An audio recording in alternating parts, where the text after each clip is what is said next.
Shalom jemaat yang dikasihi Tuhan. Kita bersyukur karena kemurahan dan kasih-Nya kita selalu ada dalam keadaan yang baik. Semuanya karena campur tangan dan pertolongan Tuhan. Dan saya percaya setiap kita, kalau kita menyerahkan semuanya ke dalam tangan Tuhan, apapun yang terjadi di dalam kehidupan Bapak Ibu Saudara yang ada di rumah masing-masing, kehidupan jemaat semuanya, Tuhan akan menolong, memberkati, memberikan kekuatan, penghiburan pada setiap kita. Mari bersama-sama yang ada di rumah, yang menyaksikan ibadah secara online ini, mari bersama-sama kita menyerahkan ke dalam tangan Tuhan. Sehingga saat kita mengikuti ibadah ini, maka Tuhan menjamah dan memberkati setiap kita. Mari kita menyerahkan ibadah kita. Terlebih dahulu kita akan berdoa kepada Tuhan. Tuhan, kami menyerahkan ibadah kami hari ini ke dalam tangan-Mu. Kami percaya saat kami menyerahkan hidup kami, menyerahkan seluruh keberadaan kami ke dalam tangan Tuhan, maka Tuhan akan memberikan kepada kami kekuatan, kemampuan untuk kami menanggung segala sesuatu. Dan Tuhan akan bekerja di dalam ibadah kami, walaupun kami bertemu secara online, tetapi kami percaya bahwa tangan Tuhan bekerja, menaungi dan memberkati setiap kami. Kami siap Tuhan untuk memulai ibadah kami di hari ini. Di dalam dan demi nama Yesus, kami siap memulai ibadah kami. Haleluya. Bersama-sama kita katakan amin. Sebelum kita memulai ibadah kita, mari kita beri kemuliaan yang meriah bagi Tuhan Allah kita dari rumah kita masing-masing. Haleluya. Dengan sukacita kita naikkan pujian ini. Engkaulah Tuhan kami, Engkau Raja kami, layak dipuji, disembah. Engkaulah Tuhan kami, Engkau Raja kami, layak dipuji, disembah, di bumi, di surga. Engkaulah Tuhan kami, segala bangsa kan memuji.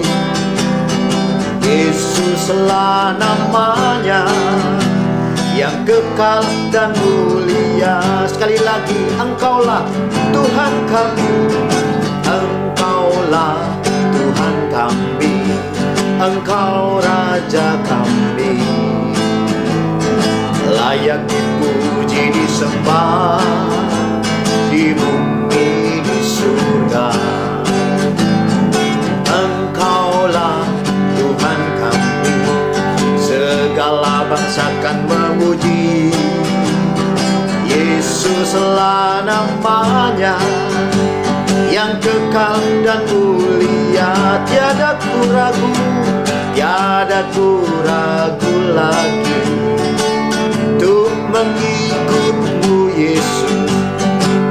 Tiada ku ragu lagi untuk melayani-Mu. Walau banyak rintangan dan badai pun menerjang, tiada ku ragu lagi untuk selamanya. Siapa sahabat kita?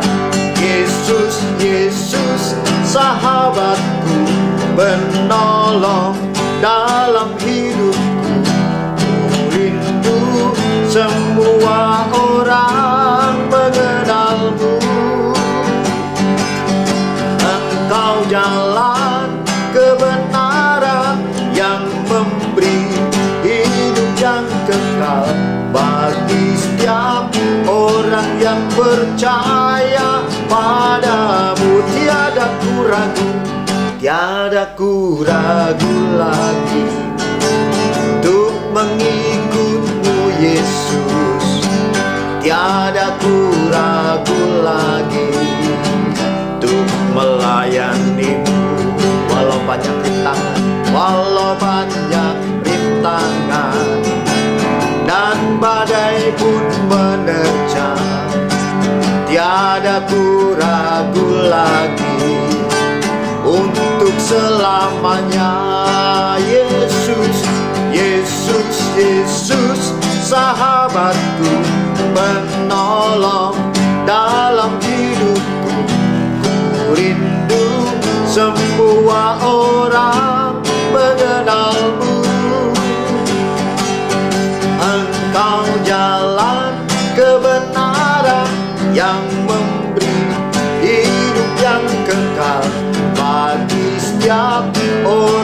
yang percaya padamu. Yesus, Yesus, Yesus, Yesus, sahabatku, penolong dalam hidupku. Ku rindu semua orang mengenalmu. Engkau jalan kebenaran yang memberi hidup yang kekal bagi setiap orang yang percaya padamu. Bagi setiap orang, bagi setiap orang yang percaya padamu. Sekali lagi, bagi setiap orang, bagi setiap orang yang percaya padamu.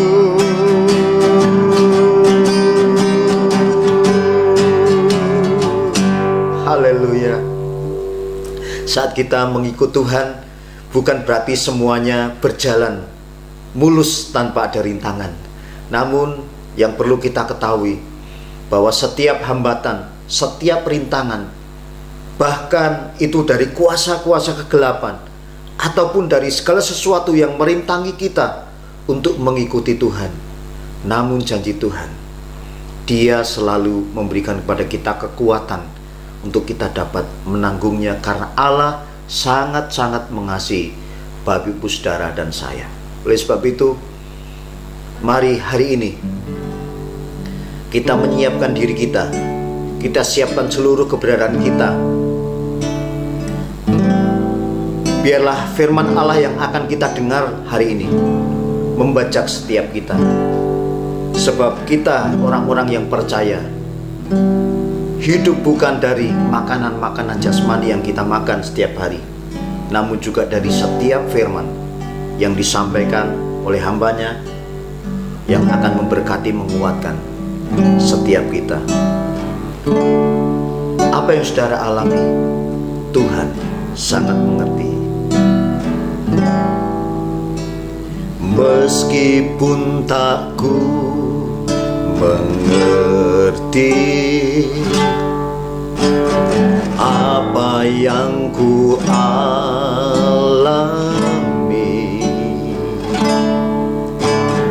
namun ku yakin Tuhan punya rancangan terbaik.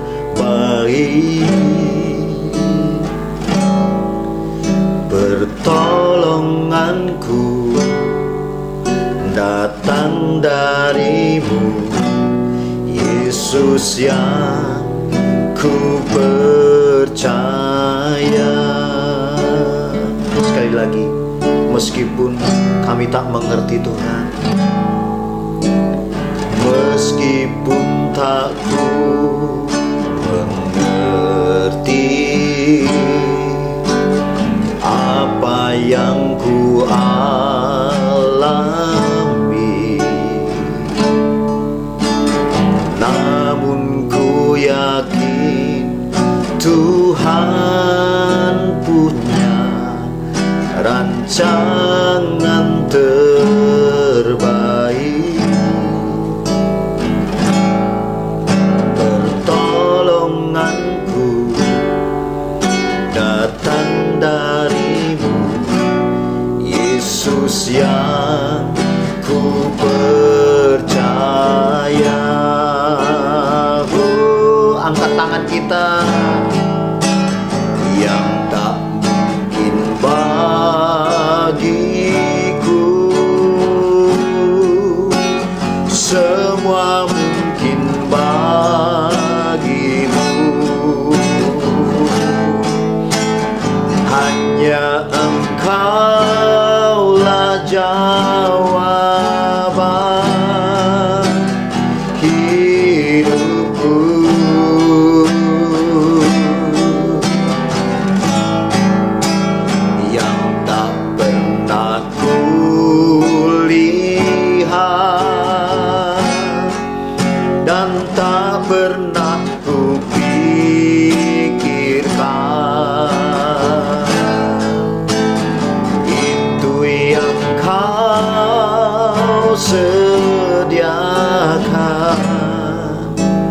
bagiku.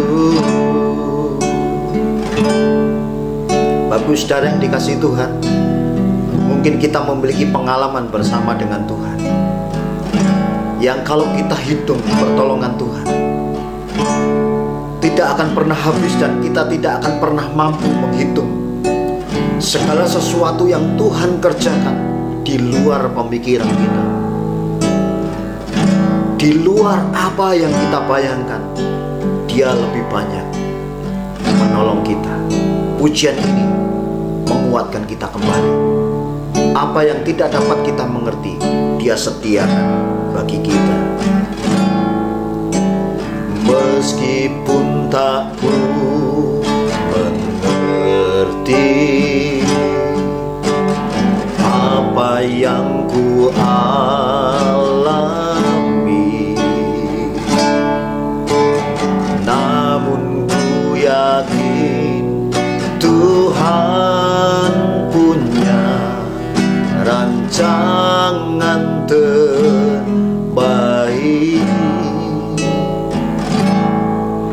Pertolonganku datang darimu, Yesus yang ku percaya. Oh, yang tak mungkin bagi kami Tuhan, yang tak mungkin bagiku, semua mungkin bagimu. Hanya Engkaulah jawaban hidupku. Oh, yang tak pernah kulihat dan tak pernah kupikirkan, itu yang Kau sediakan bagiku. Lebih lagi dengan iman kita, haleluya, yang tak mungkin bagiku, semua mungkin bagimu. Hanya Engkaulah jawaban hidupku. Bahkan yang tak pernah kami lihat Tuhan, yang tak pernah kulihat dan tak pernah kupikirkan, itu yang Kau sediakan bagiku. Angkat, sambil mengangkat kedua tangan kita, katakan, yang tak mungkin bagiku,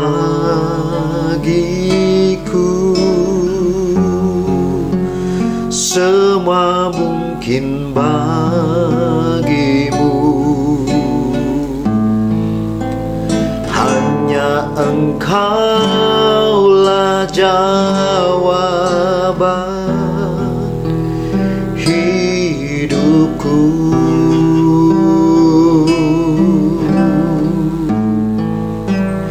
Yang tak pernah kulihat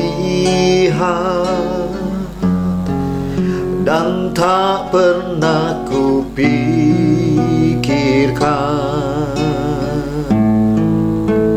itu yang Kau sediakan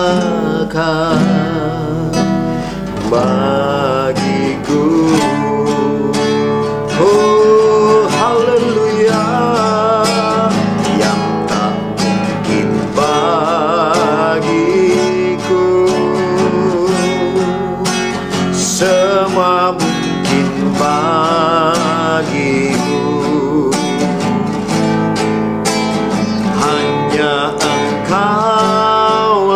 jawaban hidupku yang tak pernah kami lihat, yang tak pernah ku lihat, dan tak pernah ku pikirkan.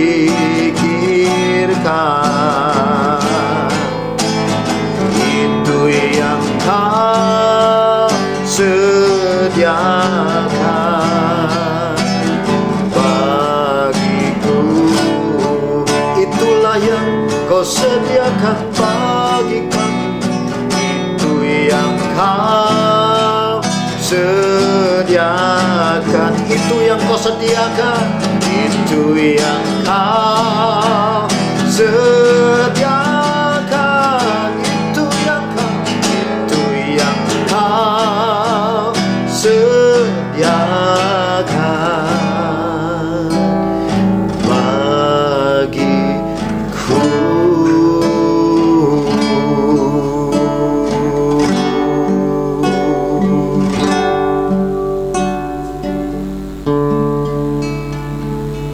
Biarlah iman kami seperti pujian ini Tuhan. Apa yang tidak pernah kami lihat, apa yang tidak pernah kami pikirkan, itulah yang seringkali Tuhan kerjakan di dalam kehidupan kami. Sehingga kami bersyukur memiliki Tuhan yang dahsyat, yang luar biasa seperti Engkau. Oleh sebab itu, saat ini kami sediakan hati kami, kalau sebentar kami akan mendengar firman Tuhan.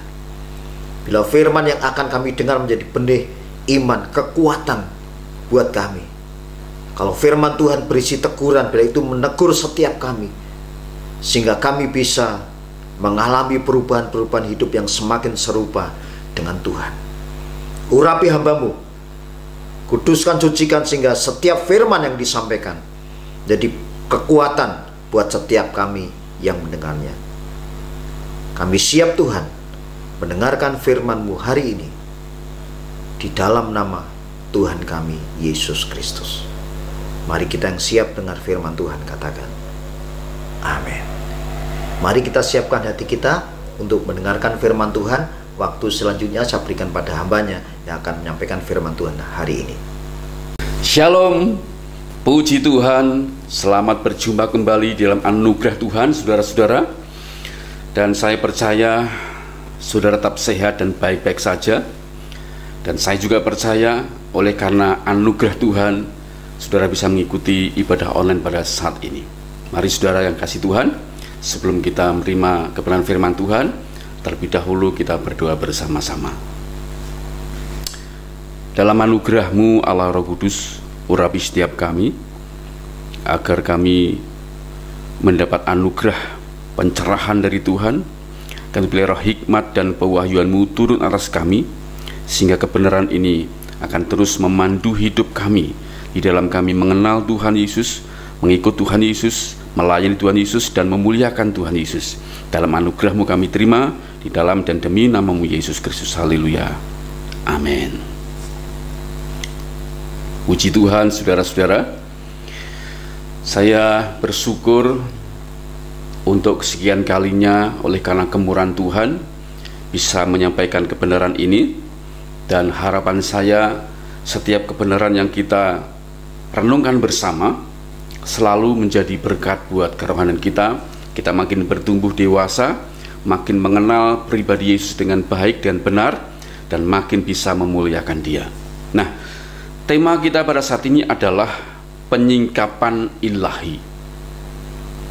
Penyingkapan ilahi atau divine revelation. Sebelumnya mari kita membaca di dalam Matius pasal 8, ya. Kita membaca dalam Matius pasal ke-8 ayat ke-28 sampai ke-34. Saya berharap saudara bisa mengikuti bacaan-bacaan ini. Demikianlah firman Tuhan, Matius pasal ke-8 ayat 28 sampai 34. Dua orang yang kerasukan disembuhkan. Ayat 28. Setibanya di seberang, yaitu di daerah orang Gadara, datanglah dari pekuburan 2 orang yang kerasukan setan menemui Yesus.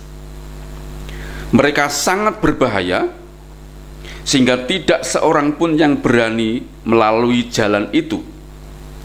Dan mereka itu pun berteriak, katanya, "Apa urusanmu dengan kami, hai anak Allah? Adakah engkau kemari untuk menyiksa kami sebelum waktunya?"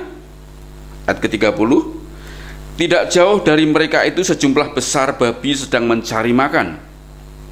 Maka setan-setan itu meminta kepadanya, katanya, "Jika engkau mengusir kami, suruhlah kami pindah ke dalam kawanan babi itu." Yesus berkata kepada mereka, "Pergilah." Lalu keluarlah mereka dan masuk ke dalam babi-babi itu. Maka terjunlah seluruh kawanan babi itu dari tepi jurang ke dalam danau dan mati dalam air. Maka larilah penjaga-penjaga babi itu, dan setibanya di kota diceritakannya segala sesuatu juga tentang orang-orang yang kerasukan setan itu. Maka keluarlah seluruh kota mendapatkan Yesus, dan setelah mereka berjumpa dengan dia, mereka pun mendesak supaya Yesus meninggalkan daerah mereka. Saudara yang kasih oleh Tuhan Yesus, dari cerita ini kita bisa banyak kupas hal-hal yang menarik. Namun yang menarik perhatian saya adalah dari cerita ini kita mendapatkan 2 hal penting. Yang pertama, manusia dapat dirasuk setan. Ya. Itu ayat yang ke-28. Manusia dapat dirasuk setan. Yang kedua, adanya pengakuan setan. Ayat ke-29, ya. Untuk hal pertama, yaitu bahwa manusia dapat dirasuk setan, kita sudah percaya dan ada banyak bukti dalam kehidupan sehari-hari. Dan saya yakin saudara juga melihat, mendengar, menyaksikan ada orang-orang yang kerasukan setan. Saya pribadi beberapa kali melayani orang yang kerasukan setan, melepaskan ilmu-ilmu, melepaskan ikatan-ikatan. Itu semua buat kita yakin memang manusia bisa dirasuk oleh setan. Nah, yang menarik adalah bagian yang kedua ini, saudara, yang kita akan bahas, ya. Ayat 29 itu ada 2 pengakuan dari setan. Kalau kita hanya sekedar membaca, kita tidak mendapatkan apa-apa, saudara. Namun perhatikan, ada 2 pengakuan dari setan. Yang pertama, setan berkata, saudara, "Apa urusanmu dengan kami, hai anak Allah?" Apa urusanmu dengan kami, hai anak Allah? Pengakuan yang kedua,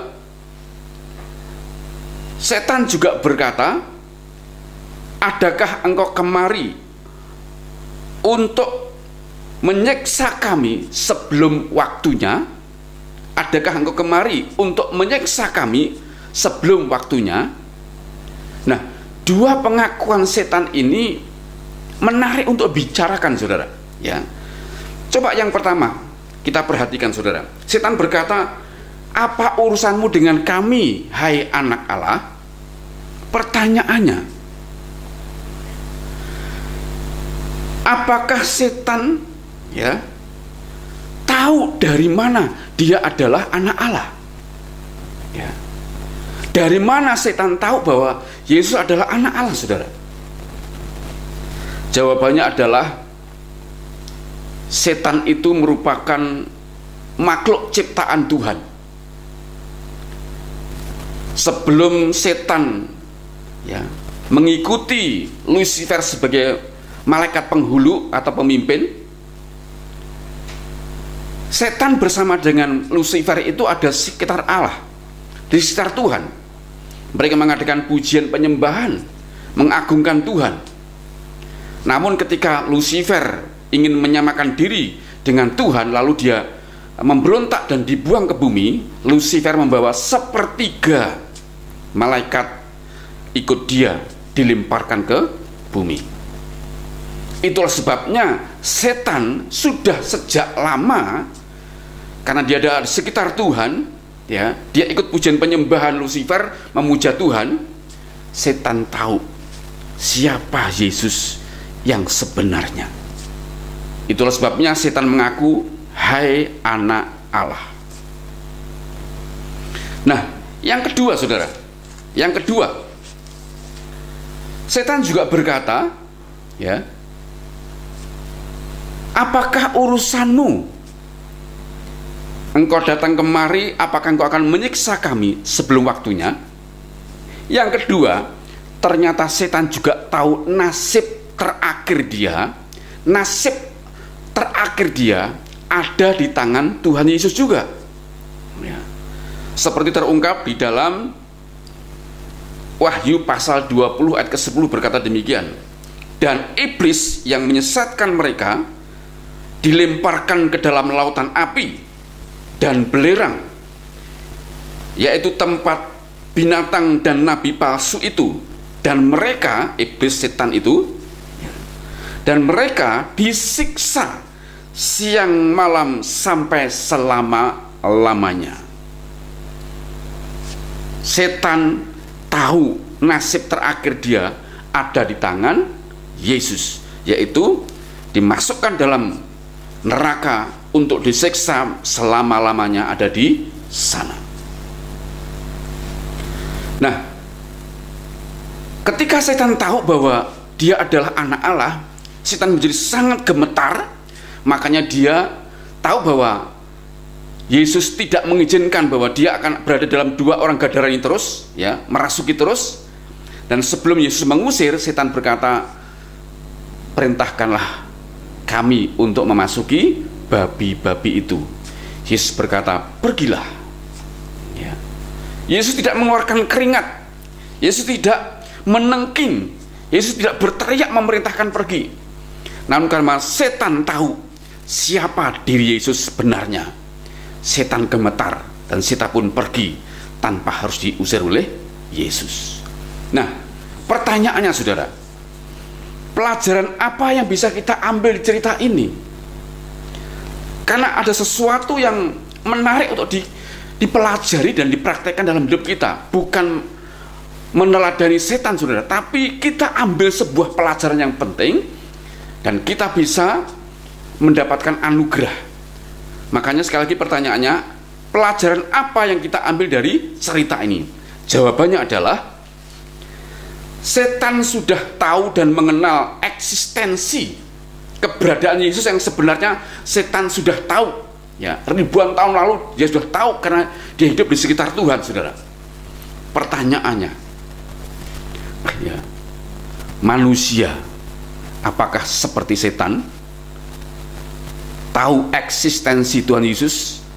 Jawabannya adalah manusia tidak mengerti, tidak tahu eksistensi Yesus yang sebenarnya tanpa ada penyingkapan ilahi, tanpa ada pewahyuan ilahi, tanpa ada divine revelation.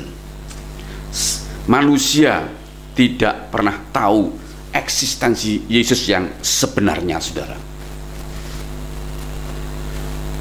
Akibat dari tidak ada penyingkapan ilahi atau pewahyuan ilahi, maka manusia tidak mampu mengenali Yesus sebagai Tuhan. Tidak mampu, saudara, ya. Karena tidak mampu mengenali Yesus dengan benar, dengan baik, ya. Banyak orang Kristen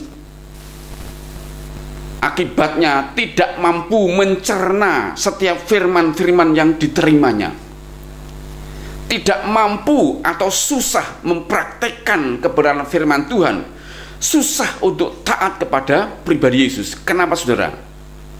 Tidak memperoleh penyingkapan ilahi, tidak mengetahui eksistensi siapa Yesus yang sebenarnya. Itulah sebabnya orang-orang Kristen yang tidak bertumbuh, yang tidak mengalami pewahyuan atau penyingkapan ilahi, hidupnya tidak mengalami perubahan, saudara. Yang jahat tetap jahat, yang suka menghakimi tetap menghakimi, yang malas tetap malas, yang iri dengki tetap iri dengki, yang pelit tetap pelit, yang hidup dalam kekurangan tetap hidup dalam kekurangan, yang gampang tersinggung tetap gampang tersinggung, yang marah tetap menjadi pemarah, dan sebagainya. Makanya inti pesan dari ini adalah kita perlu penyingkapan ilahi demi penyingkapan ilahi. Ya, kita perlu, saudara, penyingkapan demi penyingkapan ilahi kita perlukan agar hari lepas hari kita semakin mengenal eksistensi siapa Yesus yang sebenarnya, bagaimana karakternya, sifat-sifatnya, ya, sehingga hidup kita semakin termotivasi dan akhirnya diperbaharui Tuhan hari lepas hari, karena penyingkapan itu menjadi sama seperti Kristus. Karena tujuan utama kita menjadi murid Tuhan adalah Christ-like, menjadi seperti Yesus. Nah, mari sekarang kita akan lihat satu orang contoh dalam Alkitab yang mendapatkan penyingkapan. Ini orang ini akibat penyingkapan itu dia menjadi cikal bakal orang yang akan dipakai Tuhan dan berguna bagi kerajaan Allah. Mari kita membaca di dalam Matius pasal ke-16, ya. Matius pasal ke-16 ayat 13 sampai 19. Saya berharap saudara bisa mengikuti dengan sangat serius. Ini pesan yang penting. Matius pasal ke-16 ayat 13 sampai 19, firman Tuhan berkata demikian. Setelah Yesus tiba di daerah Kaisaria Filipi, ia bertanya kepada murid-muridnya, "Kata orang, siapakah anak manusia itu?" Jawab mereka, "Ada yang mengatakan Yohanes Pembaptis, ada juga yang mengatakan Elia, dan ada pula yang mengatakan Yeremia atau salah satu dari para nabi." Ayat 15, lalu Yesus bertanya kepada mereka, "Tetapi apa katamu?" Ini kata Yesus pada murid-muridnya. "Tetapi apa katamu? Siapakah aku ini?" Ayat 16, maka jawab Simon Petrus, "Engkau adalah Mesias, Anak Allah yang hidup." Ayat 17, kata Yesus kepadanya, "Berbahagialah engkau Simon bin Yunus, sebab bukan manusia yang menyatakan itu kepadamu, melainkan Bapa-Ku yang di surga.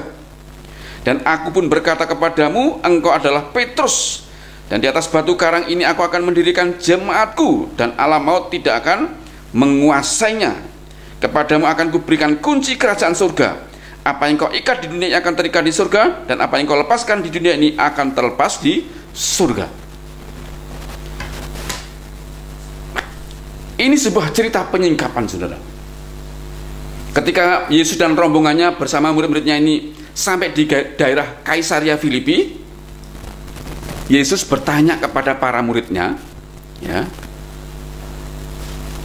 "Hai murid-muridku, menurut survei di masyarakat yang kamu dengar, ya, siapakah aku ini?" Lalu murid-murid Yesus menjawab, "Tuhan, menurut masyarakat, engkau adalah," saya baca saudara agar lebih jelas, "engkau adalah Yohanes Pembaptis, ya. Engkau adalah Yeremia, engkau adalah Elia, atau engkau salah satu dari para nabi." Ketika Yesus mendengar jawaban dari murid-muridnya, Yesus hendak menguji murid-muridnya sendiri. Kalau itu kan kata masyarakat. Lalu Yesus memandang para muridnya lalu berkata, "Kalau menurut kalian sendiri, siapakah aku?" Dari sekian murid itu tampillah Simon Petrus. Lalu dia menjawab, "Tuhan, engkau adalah Mesias, Anak Allah yang hidup." Saudara perhatikan, ya, jawaban Petrus ini bukan jawaban sembarangan. Kenapa saudara? Karena istilah Mesias itu tidak bisa dipahami oleh manusia tanpa penyingkapan. Ya. Kata Mesias itu artinya orang yang diurapi, yang akan menyelamatkan umatnya. Dalam perjanjian lama, itu kata Mesias sering dipakai oleh para raja dan para imam dalam pengharapan eskatologis atau nubuatan bahwa akan datang seorang raja yang adil dan damai. Ya, itu ada di dalam Yesaya pasal 11 ayat 1 sampai 5. Ya. Sedangkan dalam perjanjian baru juga berkembang sebuah pengharapan. Ya. Sebuah pandangan. Mesias itu adalah seorang raja yang akan datang dalam segala kemegahannya. Itu berkembang dalam bangsa Israel dalam perjanjian baru. Akan datang seorang Mesias di mana kedatangannya akan membawa kemegahan, kemuliaan. Ya. Namun ketika Yesus datang, tampilannya tidak mencerminkan seorang raja yang megah, tapi tampilnya aja seorang yang tidak punya apa-apa, yang kere, lahir di kandang. Ya. Itu membuat dia ditolak oleh bangsa Israel. Bahkan ketika dia di dalam Matius pasal yang ke-26 ayat 63 sampai 68, dia mengaku kepada imam besar bahwa dia adalah Mesias. Waktu imam besar itu mendengar Yesus mengaku sebagai Mesias, imam besar sangat marah. Ya. Kenapa? Karena penampilan Yesus tidak cocok sebagai seorang Mesias. Dan bagi imam, ya bagi imam besar, Yesus sudah menghujat Allah. Karena sudah dinilai sudah menghujat Allah, maka imam besar mengkoyakkan jubahnya sebagai tanda berkabung, ya, dan minta pengampunan karena itu merupakan dosa besar bagi imam besar mendengar hal itu. Jadi saudara kasih dalam Tuhan, pengakuan dari Simon Petrus ini adalah jawaban yang disingkapkan, ya, yang diwahyukan oleh Tuhan. Dan inilah yang disebut dengan divine revelation. Divine revelation, penyingkapan ilahi, pewahyuan ilahi. Makanya saudara kasih dalam Tuhan, ditilik dari 1 Korintus pasal 12 ayat ketiga, di sana dikatakan tidak ada orang yang mengaku Yesus adalah Tuhan kalau tidak dikaruniakan oleh Roh Kudus. Itu artinya, ya, tidak ada orang yang bisa mengaku Yesus adalah Tuhan, Yesus adalah Mesias, Yesus adalah anak Allah yang hidup kalau tidak dikaruniakan oleh Roh Kudus. Kata dikaruniakan oleh Roh Kudus itu artinya diwahyukan, diilhamkan, ya, disingkapkan, sehingga orang itu tercelik, hatinya dijamah, mendapatkan pencerahan, sehingga tahu dia adalah Allah, dia adalah Mesias, dia adalah anak Allah yang hidup. Tanpa disingkapkan Roh Kudus, tidak ada pewahyuan dan tidak ada orang yang mampu mengenali Yesus bahwa dia adalah Mesias dan anak Allah.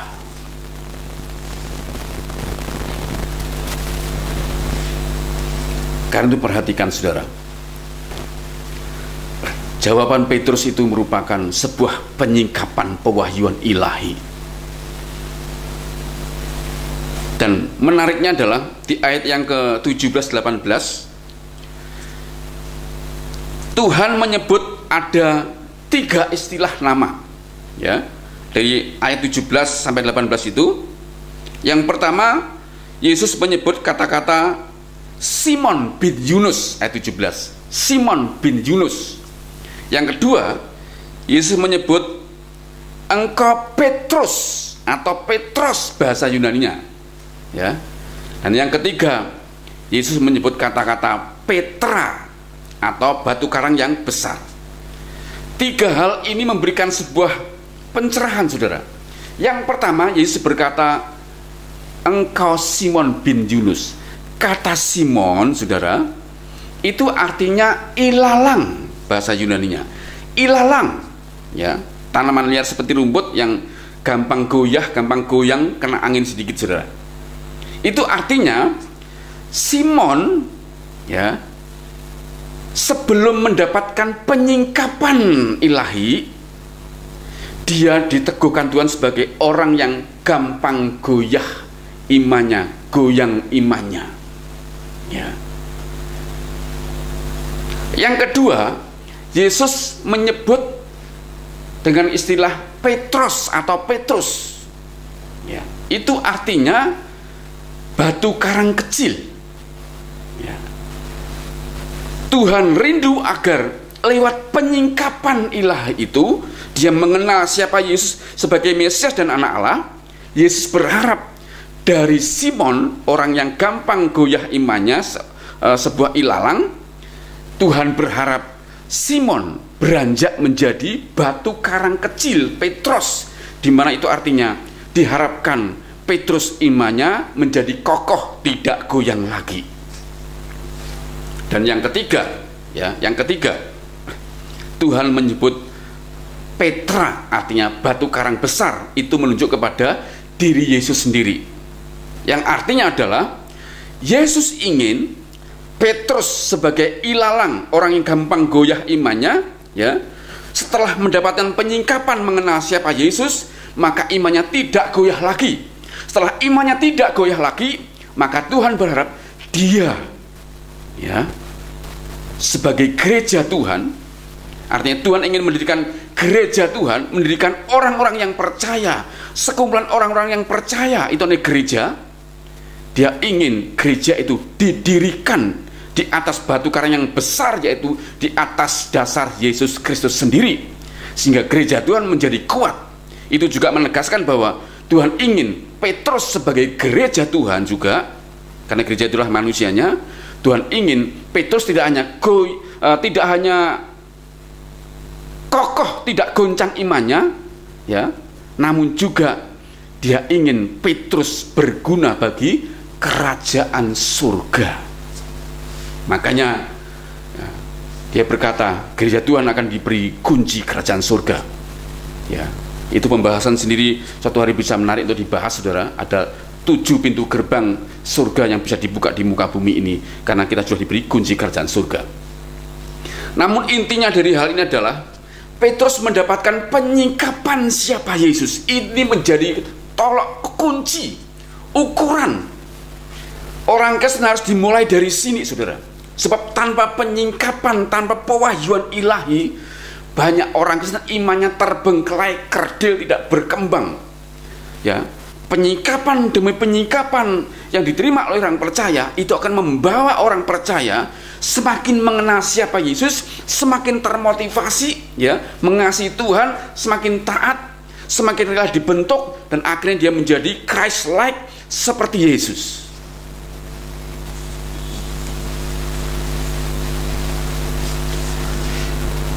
Karena itu lewat tema ini ada 4 pertanyaan untuk menguji agar saudara mengerti bagaimana cara mendapatkan penyingkapan saudara. Ada 4 pertanyaan penting, ya. Yang pertama, harus berapa kali kita mendapat penyingkapan ilahi? Ya, pertanyaan pertama, harus berapa kali kita mendapat penyingkapan ilahi? Jawabannya adalah sebanyak mungkin kita harus berusaha untuk mendapatkan penyingkapan demi penyingkapan ilahi. Ya. Petrus tadi baru pertama dia mendapatkan penyingkapan siapa Yesus. Namun karena dia hanya pertama saja, ya, imannya masih goyah. Baru setelah dia mendapatkan anugerah dipenuhi dengan Roh Kudus, dan Roh Kudus memberikan banyak pengilhaman, pewahyuan siapa Yesus, dan akhirnya dia menjadi alat yang efektif. Simon Petrus sekali khotbah 3.000 orang bertobat, saudara. Dia berguna bagi kerajaan Allah. Karena itu berapa kali kita harus mendapat penyingkapan? Sebanyak mungkin, ya, berkali-kali, dan terus semakin kita mendapatkan banyak penyingkapan, maka penyingkapan ilahi ini membawa kita semakin mengenal pribadi Yesus yang sebenarnya, dan itu akan memotivasi kita untuk semakin mengasihi dan melayani Dia. Ya. Pertanyaan kedua, bagaimana cara kita mendapatkan penyingkapan ilahi? Bagaimana cara kita mendapatkan penyingkapan ilahi? Ya, penyingkapan ilahi didapat dalam dua cara. Yang pertama, cara mendapatkan penyingkapan ilahi adalah sesuai dengan 1 Korintus pasal 12 ayat ketiga, ya, 1 Korintus pasal 12 ayat ketiga, bahwa tidak ada orang yang mampu menyebut Yesus adalah Tuhan kalau tidak dikaruniakan Roh Kudus, ya. Itu artinya hanya pribadi Roh Kuduslah segala sumber pewahyuan penyingkapan. Karena itu, kalau kita tahu sumbernya adalah Roh Kudus, yang pertama jawabannya adalah bagaimana cara mendapatkannya adalah kita harus bergaul dengan pribadi Roh Kudus lebih dari sebelumnya. Bergaul, berkomunikasi, bercakap-cakap, tiap hari bersekutu, berbicara, menyapa dan sebagainya dengan Roh Kudus, ya, dan meminta kepada Roh Kudus untuk semakin menyingkapkan, ya, eksistensi keberadaan Yesus yang sebenarnya, sehingga dengan pertolongan Roh Kudus kita akan dibawa semakin mengerti siapa Yesus, bagaimana Yesus, karakter Yesus, sifat-sifat Yesus. Kita akan dibawa lewat penyingkapan yang berasal dari Roh Kudus. Yang pertama, ya, kita bergaul dengan Roh Kudus dan meminta pertolongan Dia. Kemudian yang kedua, bagian yang kedua artinya bagaimana cara mendapatkan penyingkapan. Yang kedua adalah terus tekun menyelidiki firman Tuhan, ya. Terus tekun menyelidiki pribadi Tuhan Yesus melalui firman Tuhan yang kita baca, kita renungkan setiap hari, ya. Di dalam Mazmur pasal 119, Mazmur pasal 119 ayat 130 berkata demikian, Saudara. Ya. Mazmur 119 ayat 130, bila tersingkap firman-firman-Mu memberikan terang, memberi pengertian kepada orang-orang bodoh. Bila tersingkap firman-firman-Mu memberi terang dan memberi pengertian kepada orang-orang bodoh. Itu artinya apa, Saudara? Kita harus tekun menyelidiki pribadi Yesus lewat perenungan terhadap firman Tuhan setiap hari. Mazmur 119 itu merupakan mazmur dari Daud atas ilham Roh Kudus yang terpanjang ayatnya, ya. Ada sekitar 150 lebih ayat, ya. Nah, Mazmur 119 ini berisi tentang kecintaan, ya. Mazmur 119 ini berisi kecintaan Daud terhadap firman Tuhan. Khusus 119 ini Daud begitu mencintai firman Tuhan. Makanya ayat 1 sampai ayat 176, Saudara, begitu panjang ayat ini, isinya hanyalah pengaguman, kekaguman, penasaran, kerinduan, kecintaan kepada firman Tuhan. Dan jika firman-firman itu menyingkapkan, Daud berkata, memberikan pengertian, pengilhaman, pemahaman siapa Yesus sesungguhnya, siapa Tuhan sesungguhnya. Karena itu, Saudara, bagaimana cara mendapatkan penyingkapan adalah terus-menerus menyelidiki pribadi Tuhan Yesus Kristus melalui kebenaran firman Tuhan setiap hari yang kita renungkan. Jangan lupakan ini sangat penting, Saudara. Jadi Roh Kudus dan firman-Nya lah yang membantu kita untuk mengerti dan memahami siapa Yesus lewat penyingkapan demi penyingkapan ilahi yang kita terima. Pertanyaan yang ketiga, Saudara. Ya, pertanyaan ketiga. Apa manfaat penyingkapan ilahi? Ya. Apa manfaat penyingkapan ilahi? Manfaatnya adalah yang pertama, ya, apa manfaat penyingkapan ilahi? Yang pertama, semakin banyak kita mendapat penyingkapan atau pewahyuan ilahi, kita akan semakin mengenali siapa Tuhan Yesus yang sebenarnya. Semakin kita mengenal siapa Yesus, kita akan semakin mengasihi Yesus. Dan otomatis itu akan mendorong kita semakin mentaati Dia, semakin mengasihi Dia, semakin mentaati Dia. Dan akhirnya kita diarahkan hari lepas hari semakin hidup sama seperti Yesus waktu hidup, saudara, di muka bumi ini. Makanya di dalam 1 Yohanes pasal 2, 1 Yohanes pasal 2 ayat ke-6 berkata demikian: barang siapa mengatakan bahwa ia ada di dalam Yesus, perhatikan, barang siapa mengatakan bahwa ia ada di dalam Yesus, ia wajib hidup sama seperti Kristus telah hidup.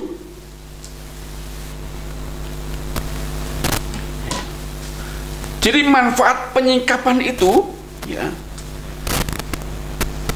kita akan semakin mengenali siapa Yesus, sifat-sifat Yesus, karakter Yesus, dan dibuat kita semakin mengasihi Yesus. Dan akibatnya kita termotivasi hidup sama seperti Yesus hidup. Firman Tuhan jadi mengkonfirmasi bahwa kalau kita ada dalam Yesus, maka hidup kita wajib sama seperti Yesus hidup. Maka itu dimungkinkan kalau kita mendapatkan penyingkapan, saudara. Itu yang pertama, manfaat penyingkapan ilahi. Manfaat yang kedua, ya, hidup kita semakin diubahkan dan semakin berguna bagi kemuliaan Tuhan. Seperti Petrus waktu dia mendapatkan penyingkapan pertama, kedua, dan seterusnya, Petrus berguna bagi kerajaan Allah. Ya, dia membawa banyak jiwa-jiwa sekali dia bertobat, saudara, dan banyak pengaruhnya dalam hidup dunia ini. Ya. Karena itu yang kedua, manfaat penyingkapan ilahi adalah hidup kita seperti Petrus semakin diubahkan, kita semakin diubahkan hidup kita, ya, dan semakin kita berguna bagi kerajaan surga, ya. Kemuliaan demi kemuliaan itu akan kita terima. Kata kemuliaan itu artinya kualitas Allah. Semakin kita dirubah oleh Tuhan dari penyingkapan demi penyingkapan, ya, diubahkan karakter kita semakin seperti Kristus, ya. Semakin kita diubahkan, maka kita akan semakin memiliki kualitas Allah, kemuliaan Allah, dan kita semakin berguna bagi kerajaan Allah. Makanya dalam 2 Korintus pasal yang ketiga ke-18 berkata, dan kita semua mencerminkan kemuliaan Tuhan dengan muka yang tidak terselubung. Dan karena kemuliaan itu datangnya dari Tuhan yang adalah Roh, maka kita diubah menjadi serupa dengan gambarnya, nyanya Tuhan, dalam kemuliaan yang semakin besar. Diubah dalam gambar Tuhan, dalam kemuliaan, dalam kualitas Allah yang semakin besar. Jadi saudara, betapa manfaat penyingkapan itu luar biasa. Tentu saudara sebagai orang Kristen tidak ingin monoton. Anda datang gereja, ibadah, kasih persembahan, pulang, ikut doa, ikut persekutuan, mungkin melayani, tapi karakter kita tidak diubahkan, gambar kita tidak diubahkan, ya. Tentu kita hanya sebatas seremonial, melayani hanya sebatas daging kita, ya. Namun jika kita mendapatkan penyingkapan dan hidup kita semakin dirubah, memiliki kualitas kemuliaan Allah, ya, karakter Allah semakin seperti Kristus, maka hidup kita berguna bagi kerajaan Allah. Kita akan dipakai, ya, untuk kemuliaan Allah, saudara. Yang terakhir, pertanyaan terakhir adalah, ya, kalau yang tiga tadi adalah manfaat penyingkapan ilahi.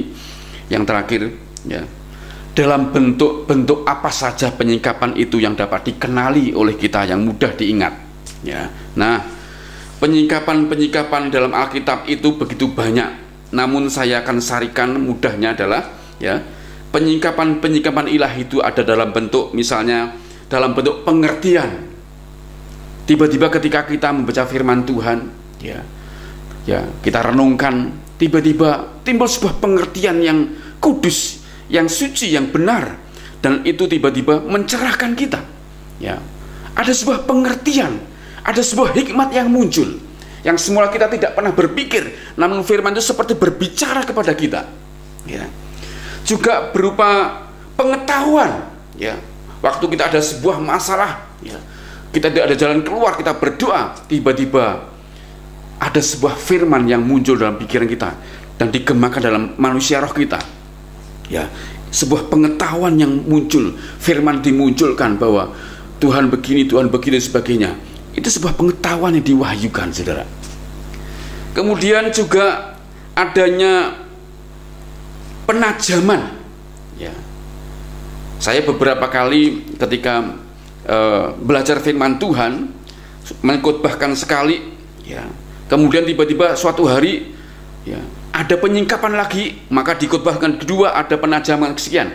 Suatu saat lagi, beberapa waktu kemudian, Tuhan singkapkan lagi dari firman yang sama, saudara. Akhirnya ada penajaman lagi, Itu artinya bahwa penyingkapan itu membuat kita semakin tajam di hadapan Tuhan. Kemudian juga dalam bentuk penglihatan, dalam bentuk penglihatan, ada orang yang semula menolak Yesus, namun ketika dia mendapatkan penglihatan bahwa Yesus yang disalib itu adalah anak Allah yang hidup, dia adalah Tuhan, maka manusia batin dia seperti mendapatkan sebuah pengertian, penjelasan, pencerahan, dan membuat hati dia itu merasa yakin betul bahwa ini adalah Tuhan, ini adalah Allah. Itu namanya sebuah penglihatan, bisa merupakan penglihatan yang oleh mata kita lihat, kasat mata kita bisa melihat langsung, atau juga penyingkapan lewat sebuah mimpi. Banyak tokoh Alkitab yang mendapat penyingkapan lewat mimpi, seperti Yusuf. Begitu dia akan menceraikan tunangannya yang bernama Maria, dia mendapatkan penyingkapan ilahi. Dari dalam mimpinya Tuhan berkata, jangan, sebab anak yang dikandung oleh Maria itu bukan anak dari manusia istilahnya, tapi dari Roh Kudus.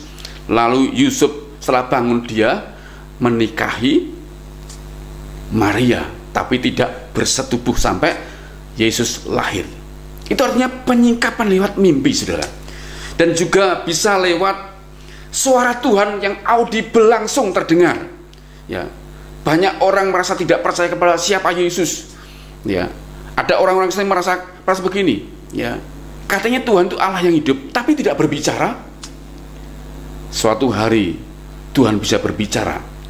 Bahkan, perhatikan baik-baik, ada seorang mantan dukun di sebuah daerah, saya pernah bertemu dan bersalaman dengan dia.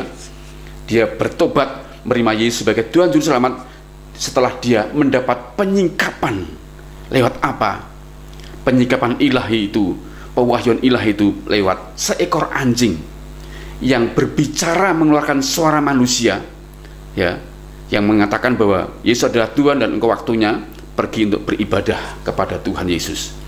Dia mendengar, dia mencari suara itu tidak ketemu, tapi seekor anjing, waktu dia lihat itu mengeluarkan sebuah suara yang terdengar dengan telinga dia, audible begitu, dan dia hari itu bertobat, datang ke gereja, bertemu dengan hamba Tuhan untuk menyatakan pertobatannya. Ada banyak lagi, saudara, termasuk dalam pemberitaan firman Tuhan seperti ini juga bisa merupakan penyingkapan. Ada orang-orang yang duduk, kemudian dia merasa banyak hal dalam persoalannya. Waktu mendengar firman Tuhan, firman itu seperti hidup dan memberikan pencerahan, memberikan pewahyuan, sehingga dia mendapat hikmat untuk mengatasi masalahnya. Bisa lewat pemberitaan firman Tuhan. Dan bahkan begitu banyak cara Tuhan menyingkapkan siapa dirinya, apa eksistensi dia. Tuhan begitu banyak dan kreatif dalam Alkitab. Bahkan dalam kehidupan kita sehari-hari pun Tuhan tidak pernah kehilangan caranya untuk mengungkapkan, menyingkapkan siapa dia, sehingga manusia akhirnya percaya dan menyembah Yesus Kristus. Saudara, indah yang saya sampaikan, saudara, yang intinya adalah kekristenan kita akan menjadi kesan yang dangkal, yang kering, yang kerdil, tanpa penyingkapan demi penyingkapan ilahi. Ya, kita sudah belajar bagaimana caranya mendapat penyingkapan, bergaul dengan Roh Kudus dan firman-Nya. Ya, karena itu dapatkan penyingkapan setiap hari, setiap waktu, terus bergumul, bergaul dengan Roh Kudus dan firman-Nya. Maka saya percaya iman saudara akan dibangun. Saudara akan mendapatkan penyingkapan demi penyingkapan. Saudara akan semakin dibawa Roh Kudus, ya, untuk mengerti siapa Yesus, bagaimana Yesus, eksistensi Yesus, sifatnya, karakternya, kemauannya, seleranya. Kita akan semakin tahu dan membuat kita tidak hanya bertumbuh, namun juga membuat kita diubahkan, membuat kita semakin dirubah menjadi serupa dengan Kristus, sehingga karakter kita, ya, semakin menunjukkan kemuliaan atau kualitas Allah, dan kita layak dipakai dalam kapasitas untuk kepentingan kerajaan surga, semakin hari semakin besar dalam kerajaannya. Saya berharap saudara lewat renungan ini jangan berhenti menjadi orang Kristen yang biasa-biasa saja, yang hanya duduk dalam gereja setia, yang ikut doa, memberi persembahan, selesai. Tapi tidak ada sesuatu buat saudara bertumbuh, berkembang, menjadi alat Tuhan, menjadi alat yang memberkati nama Tuhan dan memberkati banyak orang. Bertumbuhlah. Lewat apa? Hidup dalam kasih karunia, penyingkapan demi penyingkapan yang saudara peroleh dari Roh Kudus dan firman-Nya. Berusahalah, ya, bergaulah, mintalah. Tuhan pasti memberikan penyingkapan, dan hidup kita pasti berbeda dari hari ini ke depan. Hidup kita sama seperti Petrus, dirubah untuk menjadi alat Tuhan dan berguna bagi kerajaan Tuhan. Amin untuk firman Tuhan. Tuhan berkati saudara semuanya. Mari kita berdoa.